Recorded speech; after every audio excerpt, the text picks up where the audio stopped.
Hi everyone. I know people are still joining, so I'm going to give people until 2 past to join.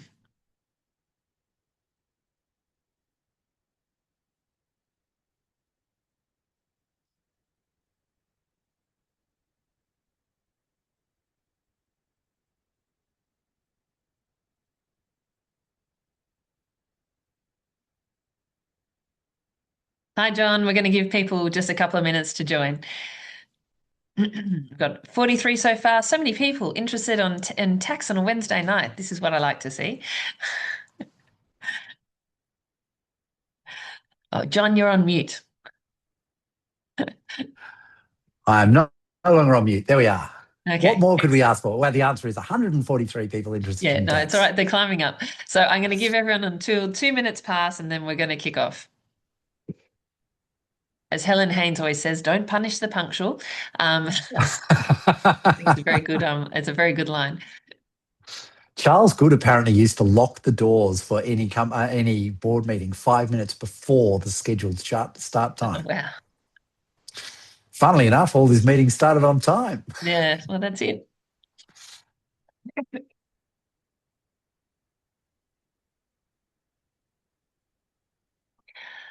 All right, it's 2 minutes past, so I'm going to get going.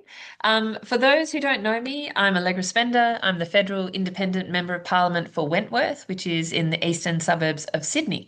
And I am absolutely delighted that you've joined me this evening to talk about tax and particularly the launch of the white paper I launched on personal income tax today. I'm joining you from Canberra, and so from the Ngunnawal and Ngambri lands, and so wanted to pay my respects to elders past, present, and emerging, and recognise the custodianship of particularly lands and waters that First Nations people have shown in this area, for tens of thousands of years. I'm very lucky to be joined here by John Daly, who I have known, would have been at least a decade. Actually, no, it's my eldest since I had my first child, so 13 years now, or maybe a little bit more, who used to be the CEO of the Grattan Institute and has done many other illustrious things, is, adjunct professor and all the sort of things that you would expect someone of such background to be doing right now. But also, I have been working with on the tax white paper that I just released. So, firstly, a big thank you to you, John. It has been quite the journey. I think we're all glad that it's out there in the wilds. Um, but I wanted to mention how we first met. Sorry, those are the bells ringing, but thankfully they're not mine; they're the Senate's.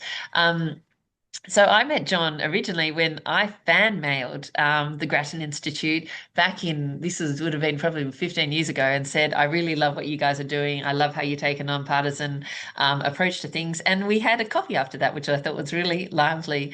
And when I was working in fashion, when I was working really nothing to do with public policy, it was wonderful to have your support and interest. And then when I was thinking of getting into politics, you were writing a report. Do you remember that phone call, John? Oh, I do remember that phone call still. And you asked me, do you think you should go into politics? And I said, well, I'm writing a report that suggests that unless people you go into politics, it's not going to get any better, and it's not great right at the moment. Okay, well, that was it. So, because I had said, look, is it a crazy idea to go as an independent? And you had just written your report about gridlocked, which was about economic reform and why we don't get to it. So Yeah.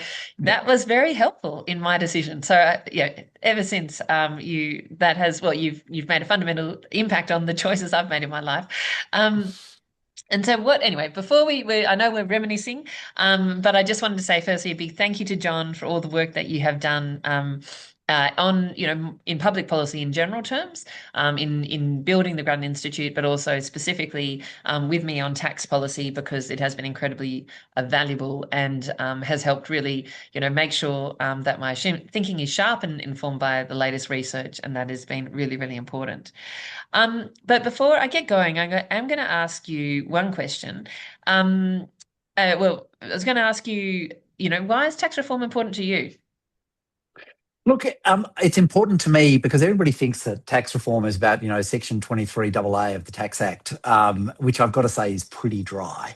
Mm, Um, but mm, in fact, it's about how we live our lives. It has an enormous impact on whether we choose to work, whether we have children, whether we choose to invest, what we decide to do. Those are pretty big life choices. And also because it has such big impacts, you cannot possibly do tax policy without worrying about what do we care about? Who do we want to be as a country? Mm. Because the value choices that are embedded in tax are actually pretty fundamental choices. And it then affects just about everything. It's the biggest single lever that government has got. It's not the only lever, but it's the biggest one that they've got. Mm. So it's a big game. It's totally fascinating. And although lots of people say, oh, tax, how boring, as soon as you say, but, do you think we should change negative gearing? Funnily enough, they've all got an opinion. Mhm. That's true. And how are you happy were you happy with the launch today, John, or? I think the launch was terrific. I think it's put a series of really substantial ideas on the table. It's put them together in a very coherent package. And I look back at my time at Grattan Institute and say, I think we did lots of great work, but one thing I regret is not putting this together in a package in the way that you've done with this paper. Oh, well, thank you. Well, I'm glad. Well, I was really happy with it, so I'm very grateful for as I said, for all the work there. So yeah, as I mentioned, I launched this white paper today at the National Press Club. I think the address is certainly available online in the ABC somewhere, but we're also going to put it up on our website and everything. But what I wanted to do before we get to lots of questions, some of which have been put into the chat, what we wanted to do was to kind of give you a précis of what I actually covered today in the press club, and then we're going to move to questions. Now, we're going to start with questions that were submitted in advance, and then I know there are some questions coming through. So feel free to add those questions. We'll try and get as many done as we possibly can in the 45 minutes that we have, but also feel free to keep the questions coming on email and other things as well. Great. Shall I kick off? I think the thing that I always start with when I talk about tax, and frankly any public policy issue, is always trying to start with why, because I think so too often we sort of run down a view on saying, oh, we should do this or we should do that, and one of the things I first learned when I was in consulting was to say, well, what is the problem you're trying to solve? And when I think about the tax system, and particularly the personal income tax system, because I should have started at the start and said, actually, we're launching a series of white papers on taxes, starting with the personal income tax system, but we'll be covering things like the corporate taxes, resource taxes, which I know really matter to people and people are really worried about, those sorts of other taxes coming forward. But let's starting with the personal tax system. Look, there are three big things I worry about. One, that young people are really falling behind. Two, that we have got a tax system that puts the biggest burden on people when they're starting out, when they're young, when they're building their careers and actually have the biggest outgoings. And three, that we have an aging population, but a tax system that's really geared to getting the sort of tax base from the young, and that's not really going to work in the long term. So I'll briefly cover each of those, and then try and outline really the main parties, the main sort of pieces of the sort of key pieces of the tax policy. So firstly, on the young people falling behind. Look, I think if you can see it, and you can if you talk to people. I think there's a bit of a misconception out there that sort of young people, they're spending so much on avocado toast and other things. What you do notice, if you really look at the numbers, is that young people are better educated. They're actually, and as a proportion, more likely to be employed than previous generations. But the challenges that they're facing is that they have a significantly less likelihood of buying a house. It's now 20 percentage points lower than it was in, I think, the 90s. And they're, from a wealth point of view, it's kind of going like this. So where you're seeing different generations go sort of fast ahead, what we're seeing with young people's sort of real wealth between, say, for instance, 2004 to 2016, which is some data we can measure, it basically went nowhere. Households under 35 sort of went nowhere, and we're seeing that being borne out in income as well. And I think the other challenge on this with young people, and I'm not trying to be a downer, but I'm trying to be honest about the challenges, is I do think AI is going to disrupt the workforce, and I think it's probably going to disrupt some of the younger workers more so because they're still building their skills, and and normally automation affects those people, who with the least experience often first.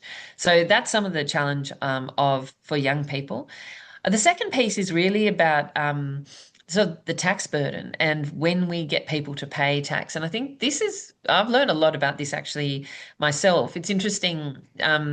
It was Michael Brennan, who runs E61, who used to be the productivity commissioner, said, I think part of the problem with the tax system is basically if you were going to pay a certain amount of tax in your lifetime, then decide when you want to pay it. And I think what we currently have is a tax system that says, okay, if you're going to pay, say, $1 million of tax in your life, when do you want to pay it? Our current tax system says, right, let's do it, 20s, 30s, 40s. That's, and sort of early 50s. That's a perfect time to pay the most amount of tax. I think the problem with that, particularly in the early years of that, those 20s and 30s, and now into people's 40s, is that's also the time where people are still paying off HECS debts. They are more likely to be renting. They're less likely to own their own home. If they own their own home, they've probably got a big mortgage. They're sort of more likely to be trying to raise kids, pay childcare. And what we're seeing is a tax system that is skewed towards tax at that time. And to give some numbers around that, if you look at our tax system, it is skewed towards sort of tax on wages. So if you earn $100,000, which is about the median full-time wage, if you earn that all as wages, you pay around $23,000 worth of tax. If you earn that through capital gains appreciation, you own an asset, you sell it, you earn $100,000 that way, you pay around $7,000 worth of tax. If you earn it and put it through a trust and you share that money with a spouse who's not working, together you probably pay around $13,000 worth of tax. And if you earn that on superannuation and you're in the retirement phase, you probably need to have quite a lot of money in super to get that, probably about $1.7 million roughly to earn that sort of money in super. You pay zero tax. And so some of this challenge, like there are some genuinely good reasons why there are different levels of taxes on these different types of income. But I think there's a fair question of, is that the right balance? And I think watching how far younger people are falling behind and how much that sort of burden is focused on that wage earning, which is what all Australians can do, but particularly how young Australians earn money, I think that is a real challenge. And then lastly, the last problem really is we have an aging population. So we used to have around 6 workers for everyone over the age of 65. It's now down to 4. It's then going to, in another sort of generation, it'll be under 3. We used to have around 6% of the community was over 75. It'll be 9% by the end of this decade. It will be just under 12% by the end of 2040. So we're getting older.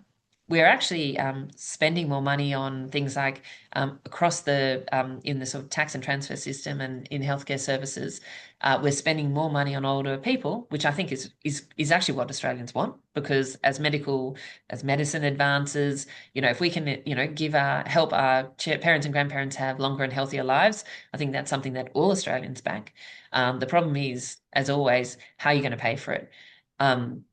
And it's particularly problematic when, we used to have around 27% of older people who would pay income tax, and now that's dropped down to 17%. So we've sort of got an increasing burden, a smaller group of younger people who are increasingly bear that burden, and the group of older people paying for this is now dropped because of some of the changes we've made in the tax system. So it's pretty tricky. Like there's some real challenges, and I think those 3 challenges are pretty important.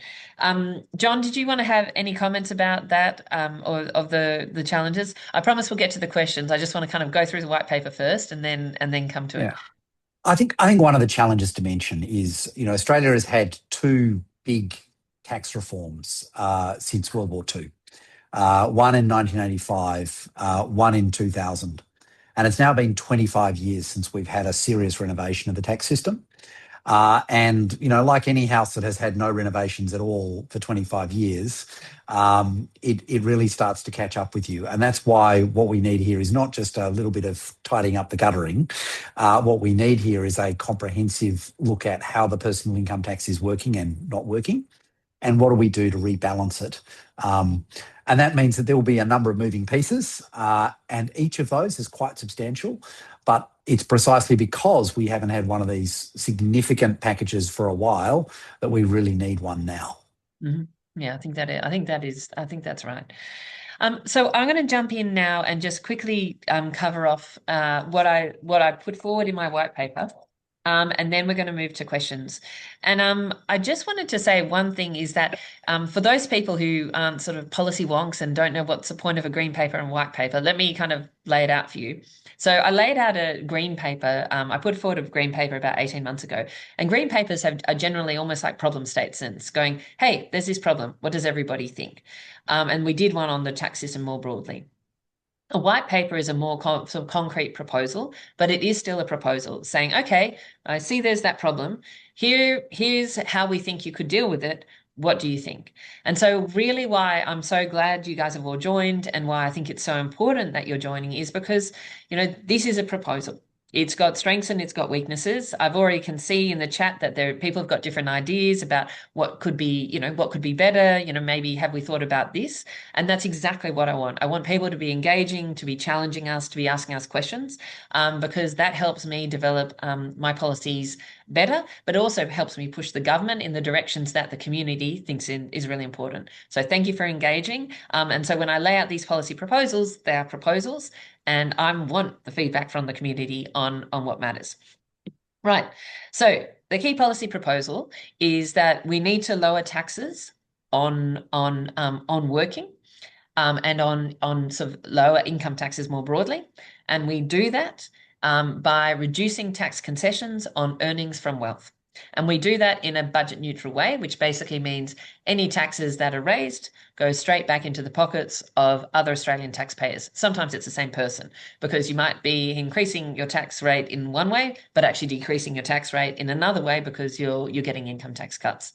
So that's kind of the pieces, because if we think that if we can lower the taxes on working, if we can make hard work pay off for more Australians, that's actually what we should be doing. That means that more Australians can get ahead based on what they do, the effort that they put in, not the effort or the savings or the decisions of their parents, which is, I think, unfortunately, I feel it's like some days that's the country we're heading to, and I don't think we want to. So firstly, about what we're doing in terms of lowering tax cuts. What we're saying is take the different marginal tax rates down, every single one of them, taking them down. So the lowest marginal tax rate is currently 16 cents per dollar is paid in tax. What we're saying is take that down to 13 cents. Now, the government has already committed to take it down to 14 cents. So we're taking it from 14 to 13 cents.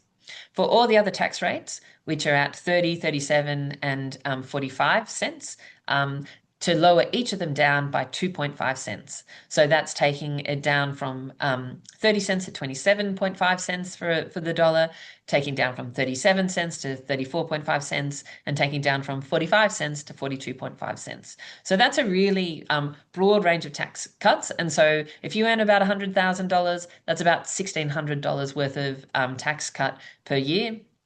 If you earn $200,000, that's around $4,000 worth of tax cuts per year. And that's sort of really the thesis of what we're trying to do is lower those taxes. The question then is how do you pay for it? And I think it is really important to pay for it because we do have budget deficits going forward. And I think, people who just say, oh yeah, you can just give tax cuts and you don't need to pay for them. I don't think they're being serious because we also have about $1 trillion worth of of sort of government debt. So I don't want to keep on adding to that debt. I think we have to be serious. Like you make decisions at home. You can't just say we're going to buy everything. You actually have to work out to pay for it. So the tax cuts I talked about are about $28 billion worth in a year once they're all fully taking place. So that's a significant amount. And then it's like, well, how do you pay for them? And so we're saying there are 4 key ways to pay for them. Firstly, reduce the discount on capital gains, the capital gains tax discount from 50% to 30%, because we think that will not affect investment. It won't actually affect sort of productivity, which is really, really important. But it will make sure that there's a sort of fairer tax system, and also that when people earn the same amount of money, they'll pay closer, but not the same, amount of tax on those earnings. The second piece is to reduce the tax concession from negative gearing. And so you can only apply that negative gearing against the income from the asset, not against your wage income. And those two things together, negative gearing and capital gains tax discount, are really important because those two things have particularly driven a big push for investment in housing in Australia. So, we have the second highest group of people in the world proportionally who own an investment property in Australia. The challenge of that is we've ended up with sort of lots of property investors at the same time that home ownership, particularly for young people, is falling down. So we do need to rebalance the scales there. The third thing that's really important is about putting a minimum tax rate on investment income if you're not earning your income otherwise, a bit of labour income and investment income. And that's really to try and deal with income splitting through trusts. Now, that's because basically some people who have trusts, could earn a certain amount of money if they did the job if they were employed. But if they manage to be able to do this job as perhaps a consultant or a way that they can structure it through a company and then through a trust, means that they can maybe split that income with their spouse or adult children and pay substantially different amounts of tax. And so the thesis again is really like if you're earning similar amounts of income, we should be paying similar amounts of tax, not have these big incentives to try and structure your tax or structure your life, frankly, to reduce your tax. And then the final piece is really to have superannuation settings that are more stable than they have been in the past, to reduce some of the concessions, change some of the concessions from where the government is going. But overall, and over quite probably 10 years, I think it should adjust, get to a system where you always get a discount on your tax rate when you're getting money through super than when you're getting money out of super. But it's more consistent with our kind of progressive tax rates that we pay in the income tax system, which I think we're kind of used to. And I think people really like. And, this is much, much less about raising money. It's much more about creating stability in the system and creating a system that's going to work in the long term. Now, I think that's a lot to cover. I know I've covered a lot, and the last bit is what I started with, which is all budget neutral. I know that at least one person has asked in the chat if we can have a sort of one pager, and what we will try and do is circulate that one pager and more information. We do have also the whole white paper itself that you're welcome to read. It's available on my website, I hope, now, or if not, it will be over there very, very soon. But that's really kind of the thesis of it.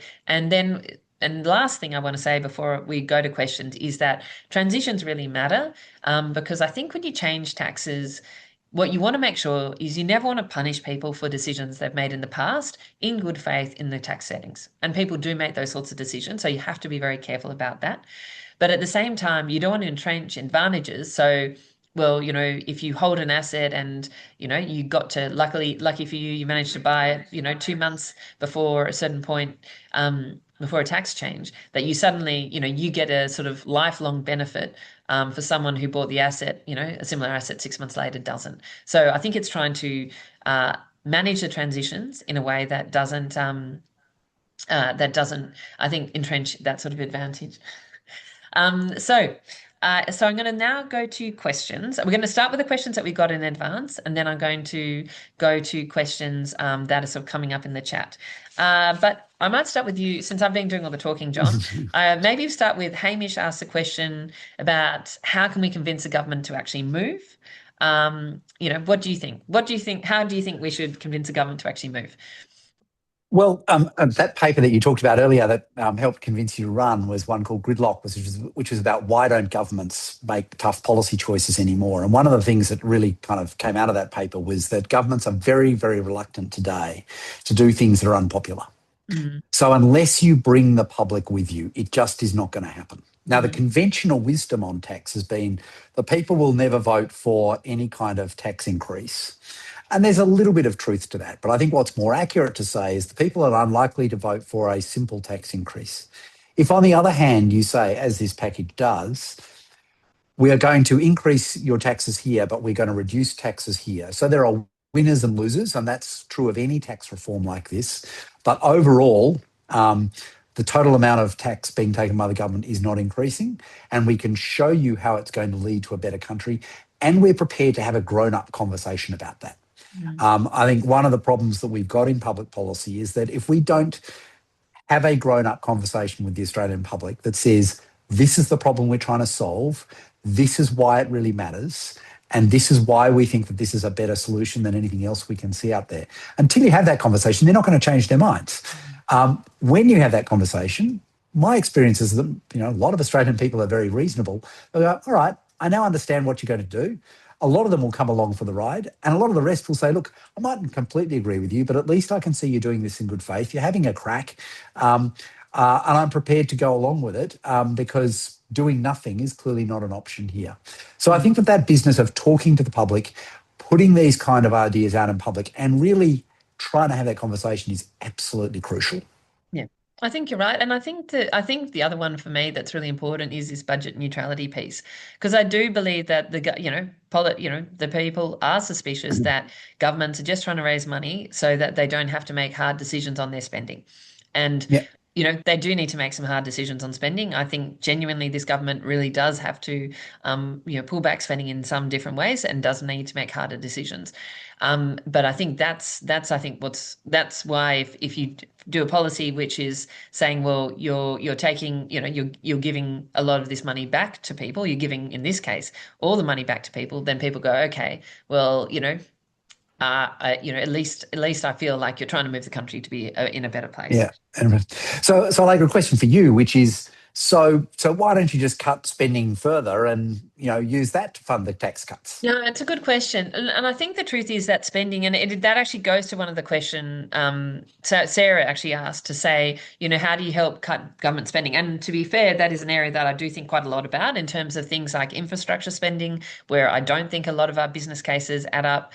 Where things like the NDIS, where we have it's a really, really important program, but it has gone from being a $12 billion program to being a $50 billion program, and I don't think has been well managed. So I think we have to do some work in spending quite a lot.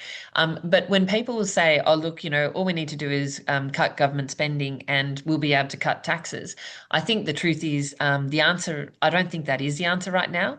And the reason I don't think that's the answer is because we've got a budget deficit now for the next 10 years. That's in the estimates, or what they call the forward estimates. So that's about $300 billion worth of extra government debt in the next 10 years.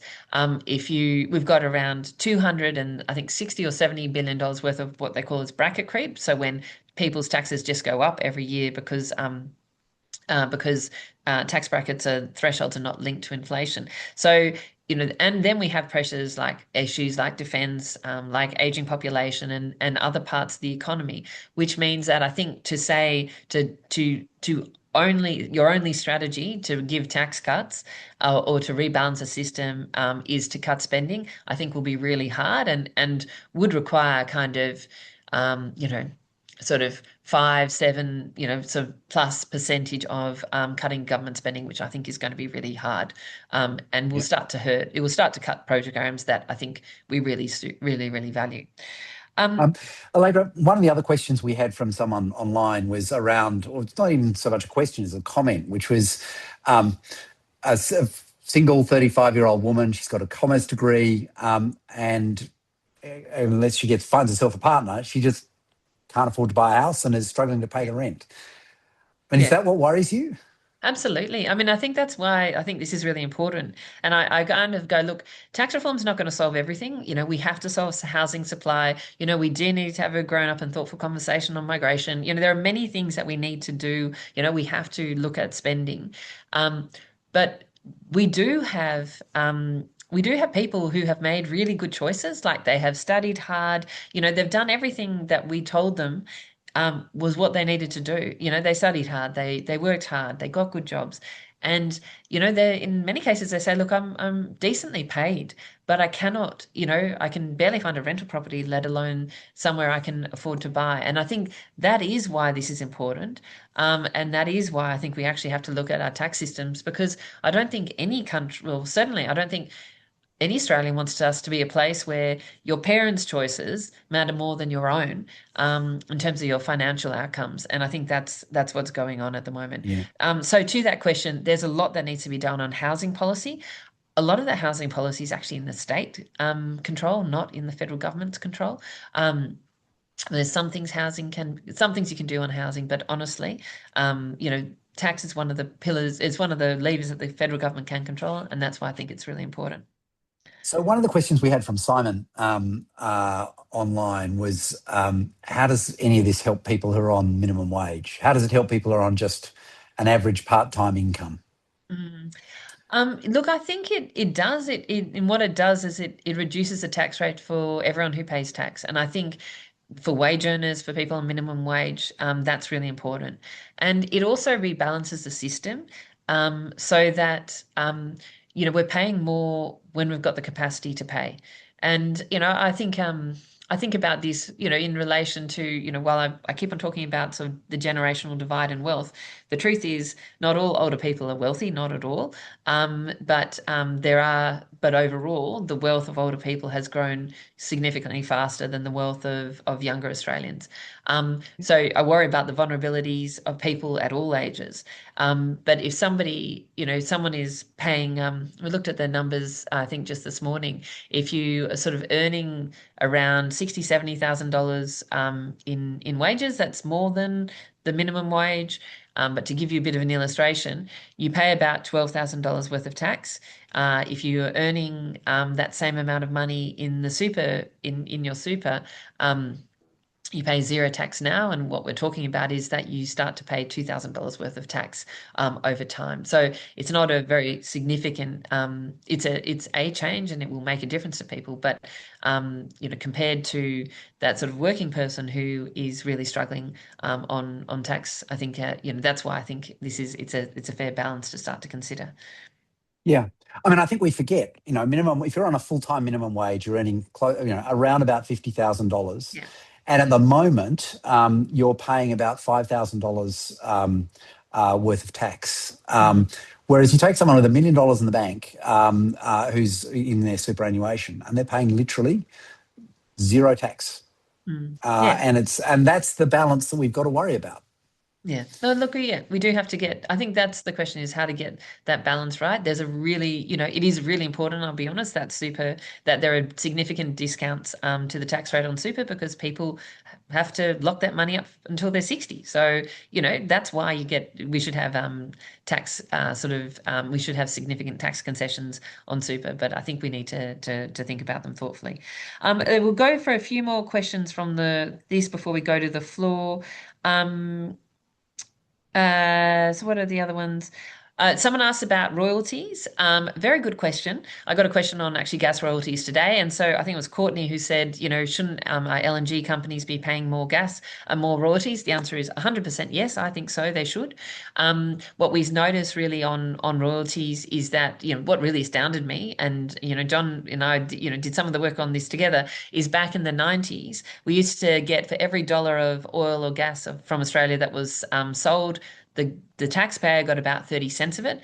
Now the taxpayer gets about 6 to 7 cents of it. So that's not great. I think that's, and this is why the government hasn't gone far enough on PRRT, which is the Petroleum Rent and Resource Tax. So there is some work to be done, I think, on gas royalties. The only thing I would say is just I don't know how far you can take gas royalties to pay off, to pay off income tax cuts, for instance, because they're very kind of up and down. I think what we could do potentially is use, if we do some more resource taxes, which is stuff I'm working on, is to use that to pay down debt and manage some of our debt so that we have lower interest payments. Yeah. Other questions on Well, maybe we should go to a couple of the questions online, Allegra, that are live. One of the questions that Anthony's asked is, if we're worried about birth rates, and we haven't got many people are choosing not to have children at all, or have very small families.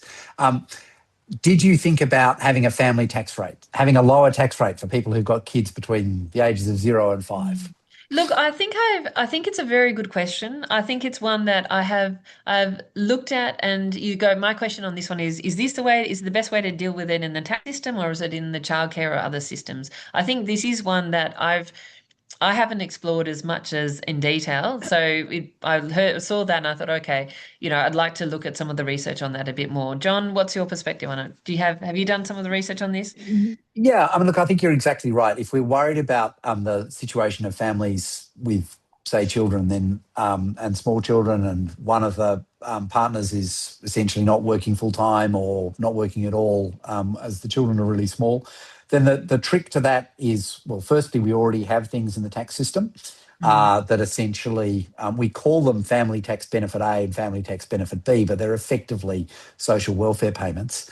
And then we also have, obviously now, quite substantial subsidies for childcare.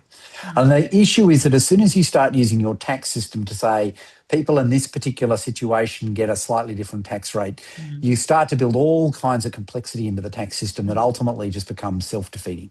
And mm. so what we usually try to do with the tax system is try to make it as simple as possible and as broad as possible. But then hopefully with those broad coverages, we can reduce the rates. Okay. So use it more from a credit system rather than sort of a different tax rate, but Yeah. use it more as a tax credit system, which is the family tax credit. Okay. Interesting. Yeah. Well, it's a really good question. We focus more on the tax system than the transfer system, but I think it is one I will keep an eye on in that way. One of the other questions that's here, Allegra, is from Anthony. And Mm. he said, look, it looks like you're essentially taxing labour less and you're taxing investment income more. Did you think about trying to have um, discounts and concessions for productive investments, people investing in businesses and so on, Mhm. and a higher tax rate on less productive assets, as he puts it, in terms of, for example, housing Real investment? estate. Yeah. Look, I think that's a very good question. We did look at it. I think we're two different things. Firstly, we looked at it and said, okay, I think we should focus. One of the objectives here is it's not to punish property owners, but it is to actually lower tax rates on working, because that's the one thing that we keep on coming back to. That's one thing that all Australians, or almost all Australians, can do, is get a job and earn money from that work and get that reward from hard work. And I think that is what Australia's kind of economy is based on, is kind of build on reward for effort. I think then the question is, but I didn't want to hurt investment in productive assets, particularly businesses. So we looked at things like the sort of tax concessions in relation to small businesses, and we haven't touched those because I think it's really important that you don't touch those. And we also looked at some of the tax concessions that are there for investing in high growth, kind of innovative businesses, startups and scale ups. And again, we're saying don't touch those. I think they're really important. So this is an area where, I'm certainly really keen on feedback, but our goal is not to touch. Not to reduce the incentives to invest in those productive areas. So that's Yeah. really I think important in that sense. Yeah. But I And I would think say that, again, like there are other levers that I think really matter in that space. One of them, for instance, for me, is both super and the banking sector. We're now seeing banks have really shifted from lending to businesses to lending to mortgages. And I think, some of the regulatory settings could be changed there. Ditto about super. Super's actually about halved its investment in private equity and venture capital and sort of, those young high growth businesses. And that's crazy when we know that those are the businesses that make the country sort of more productive. So I think we have to look at, well, how do you make sure, what are the other sources of investment? The investment from super is enormous, but those institutional super funds are just not investing. So we need to work out how to do that. yeah. I think it's also worth remembering that one thing that's really come through the tax literature over the last 10, 15 years is that your tax system has almost no impact on how much people save. People tend to save about the same amount, no matter what you make the taxes on investments. Where taxes do have a really big impact is on where people save. So if you have a system, as we do, that essentially rewards highly leveraged investment, and if the thing that's easiest to leverage is housing, then surprise, surprise, you wind up with a lot of money in leveraged housing. And that's exactly the world that we are in. And so one of the things about these proposals, particularly around reducing the capital gains tax discount, around curbing negative gearing so that you ring fence it, you can't claim your losses on the housing investment against your labour income. Both of those things will make leveraged investment in housing less attractive. And one of the things that that will do is essentially shift some money into investments that are probably going to be more productive. And ironically, those things that you spoke about earlier, the quite substantial tax concessions for investing in early stage businesses and in innovative businesses, precisely because they are not subject to capital gains tax, those investments are likely to become materially more more attractive, because you're essentially making leveraged investment in housing less attractive. And so we'd expect to see more investment going into those things that we do want to encourage, precisely because they are more likely to be productive. Mm. There's some good comments and questions here. So like lots of them, it's more than I think we're going to be able to get to in the next 5 minutes. You know, some questions of people saying, look, we're in different stages of my life. I'm just before retirement. I agree in principle, but I'm nervous on how this will affect me. And I think that's a very fair question. We probably have to go down to the detail of how this might affect it. What I do want to reassure people is we're trying to reduce. Yeah, we're trying to this is why transitions really matter. And I think it's quite, again, what I'm trying to explain is that these aren't sort of large kind of shifts, but it is a rebalancing of the tax system over time. So that is what we are seeking to do at the moment, is sort of rebalance rather than sort of do sort of very big wholesale shifts. And in some of those ones, maybe we can go into the detail. If you give me some of your detail, we can actually work through some examples, because I do think it's important, to have for people to sort of engage in this and say, well, what would it mean to me and how do I feel about that? I think what we are trying to, just to then to go other questions, there's quite a lot of questions about wealth taxes. I think the thing I would say about wealth taxes and inheritance taxes, which I know a lot of people go, well, why don't we just do this?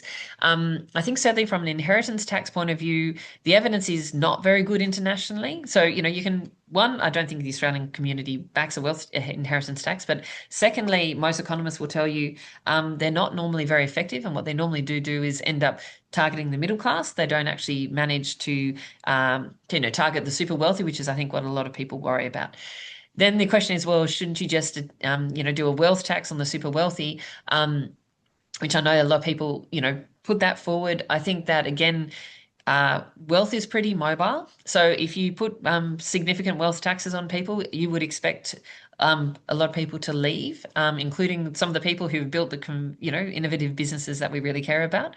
And so I think, and I think there's also there's also a question of taxation of unrealized gains, which is also a problem. So where I always end up with this is to say, if you're taxing the earnings on wealth, which is effectively where capital gains tax and income tax comes in, that is, you can either try and tax wealth or the earnings on wealth. Australia taxes the earnings on wealth, and I think it's a pretty reasonable system. It avoids some of the worst effects of kind of wholesale wealth taxes, or and I think sort of demonizing different people. So I think that's kind of the balance I'm trying to strike on this stuff. Do you want to add anything to that, John? No, but I'm going to upvote a question from Talene, because Talene mentioned that gridlock report that I was involved in. And her question was, or is, that report talked about the way that, difficult reform always gets opposed by vested interests. Who do you see as being the vested interests here, and what are you going to do to make sure that they don't have their wicked way? I don't know. I think this is an issue of who do I see the vested interests? Um, Look, I think that, to be honest, people, there are a variety of situations. People think about their own circumstances, and people have different pressures on themselves. And so, I think there's a personal interest that people have, and then there's sort of fear mongering that is deliberately and done. And so, I think there will be political interests who would like to fear monger about any change in tax, and that's often what happens in tax. It's about fear mongering, sometimes by vested interests, actually quite a lot by other political groups, because it's an area that you can scare people. And so what we're trying to do is actually have a conversation and help get people informed, so that when people make decisions, it's based on evidence and on information, not just on or on that fear mongering. So I don't know. I mean, the other vested interest. Look, this is the personal income tax system, so I think it's about people. And Australians, I think community engagement on tax is really important. So that's why, people are right to have a view and right to be engaged. I'm going to jump into a couple of quick questions before we go. This other question about are we encouraging people to be employees rather than risk taking? It's a very good question, and again, something I think about a lot. I don't think we are, because but I think it's recognizing that most people are employees. And again, I go, how can we encourage more people to start businesses and to build businesses? And I think we need to help work out, how do we get more capital into that sector? Again, I was saying, through super, through banks, and through other sort of institutions are really good investors in here. We do need people to be taking risks. But we also need people not to be sort of incentivized to, stick to, create a sole trader business so they can put it through a trust so they can split their income with their spouse, because that is part of what the tax system does as well. So I'm not trying to convince people to be an employee. What I'm trying to do is make sure that broadly, when you earn the same amount of money doing a job, you pay broadly the same amount of tax. I think that is it's kind of is a broad kind of piece. Some comments on that. Income. Have we discussed this with government and opposition?